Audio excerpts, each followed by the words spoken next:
His Majesty King Somnala, World of Plenty teleports on World of Plenty TV. Divine prophetic dots for your day. Mina manginikela la isonto nginikelela mina nezingane zami ngokwasenyameni. uAbraham uhlangana nompriest. uAbraham akakhipha imali, umpriest uyambusisa ngithi. Notice that the blessing came before the tithing. We stand today, I'm 36 years in ministry.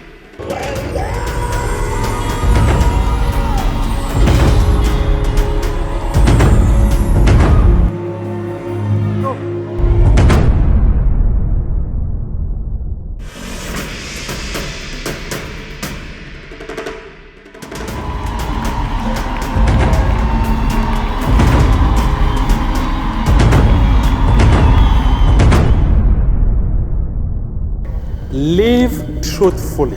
Be committed to the things that you like, the things that you have an ability to do, the things that brings result for you. Commit yourself to those things, okay? If you're going to live a purpose-driven life. Forget about the opinion of other people. If people, you see that you are not lined up, they are not interested, they are not attracted by your purpose, please don't spend time with them. Please, let me talk to the children. You can never serve your purpose. Ungakelusi izimvu ikayile. Ungaba umelusi. Mani. uDavid wayezoba umelusi. Inkosi engumelusi kwaIsrael. Kodwa kwafanele aqala afunde ngokulusa izimvu ikabani? If you are going to start your own business, how are you going to run your business if you haven't run your father's business?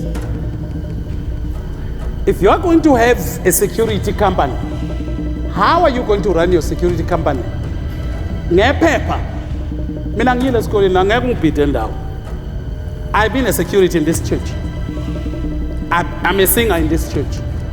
I'm a preacher in this church. I'm a pastor in this church. I'm a king in this church. I've taken money out of my pocket to finance and sponsor this. Uyazi ngengihleke mina, mama.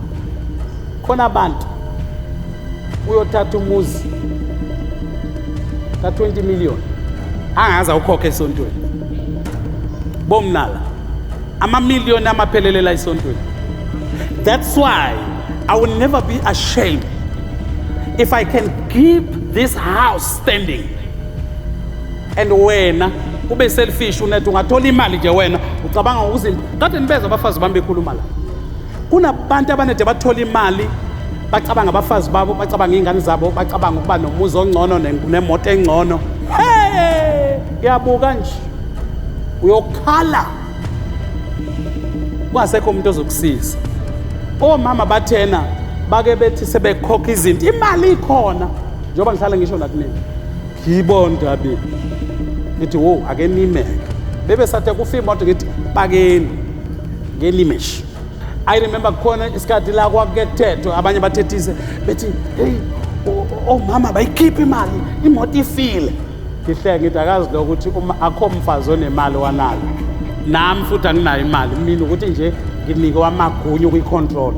Kanti usekhulule lo mdala weinsuku uthi lokufa kwalezi imoto uzothatha imali la ekhaya ake uqala uvale tshala qala likela qala.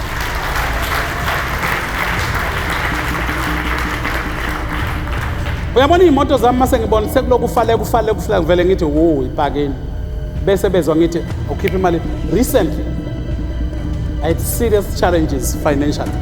When I was praying, God said to me, your problem, I've called you to be a prophet, and you give your money to your congregants, to poor people. You've never taken time to invest to another prophet, to another minister. In all your boast of giving, you have built people houses, people you have healed. Now, I think ngitshele bomna, ningakujabuleli ukuthi nginenzele izinto. Niyobaphuwa nizenive because that's not my job. Mina manginikela la isontweni nginikelela mina nezingane zami ngokwasenyameni. uAbraham uhlangana nompriest. U-Abraham akakhiphi imali, umpristi uyambusisa ngithi. Notice that the blessing came before the tithing. Can I say that? And men of God will always pray for you before you give money. But you are a fool. Khona omnye umntanami la bengithe, wemntanami woza kule khona. Makhokhi nangomgqibelo. Wathi hayi baba, I need to honor this anointing. I will pay. Even if you told me, thank you so much. But I have to pay. And she's still young. That's the right mentality. She's not even working. That's the right mentality. You see, ukuhleka nokujabulela ukuthi njalo wena unikezwa ubaba imali. Uyazi ukuthi kwakhona lokuthi ngufakele imoto yakho petrol. Mina ngithatha le mali engifakela zonke le imoto mayihamba ziyenkandla. Mayihamba ziya lapha. Okuyibuze lokho ngelinye ilanga. Are you hearing what I'm saying to you? Who's to please who? A son live to please the father, not other way around. Today we have children who have a lot of complaint about us. Kushuti, you mean you know better than me? Because if my child always want to correct me, my child think I'm not doing it right, the way I treat my child is not right. How? Ngakutreat umncane ongaka, ngakufita, ngikuthengela amanabukeni, ngakukhulisa. Manje usukhule ngalendlela yokubona ukuthi mina ngirong. Uqala nje ukuvula amehlo emhlabeni. That is the greatest curse that lives in our generation. I found out ukuthi the people we greatest respect, very few who are respected in their family. You may think, and then bese sizakala ngabo sithi kushuthi abaphili right. No ways. I found out you can live right when you find a rebellious woman, you find a rebellious child will rebel. Know your place, who you are, what role should you play. Sometimes there are things that I did just to get money so that I can feed my kids. Inkinga yenu manje nathola purpose ukuthi ngithanda ukwenzana. Okay? Jump before time. David, when he was anointed, he was 40 years away to be a king. When Moses was called, he was 40 years away to his calling. But he fell to protect the nation of Israel. When they started to say, because sometimes we feel our purpose. Our purpose says, okay, when business and then we go there straight. Look at me. I was called 1985. I started preaching. I submitted to other people. I never started a ministry until the Lord directed me to start a ministry. And he told me, when I am 50, that's what I'm going to say, 1992. Then 1995, I started a ministry. I had all the knowledge about the Bible. I have been a principal at Bible school. I've managed, I've learned all the skills, the organization, to how to build the organization. But I never started a ministry before time. I was led by God, because every purpose has a time. While you are waiting for your purpose, you can be practicing, but focus on something that will bring you living. Sometimes submit yourself to people who are already fulfilling their purpose, because in the purpose there is a time of calling, there is a time of being mandated. There is a time where he chooses you, and then he calls you. Calling reveal your purpose, and then he mandate you. He may call and mandate you at the same time. He is God. It may take some years to know when are you mandated.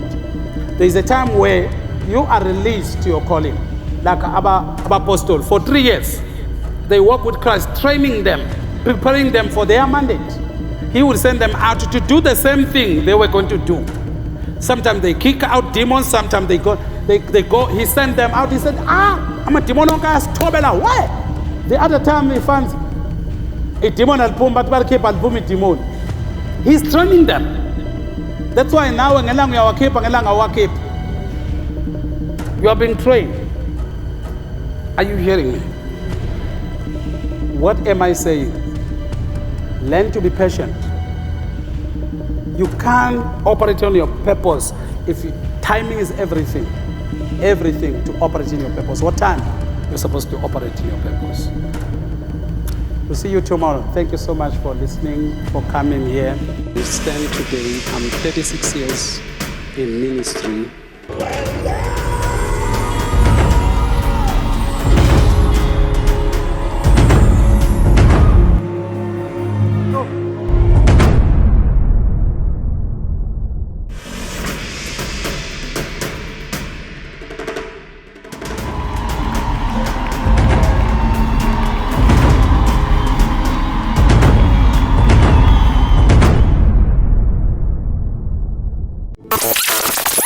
His Majesty King Somnala, World of Plenty Telethons on World of Plenty TV. Divine prophetic thoughts for your day.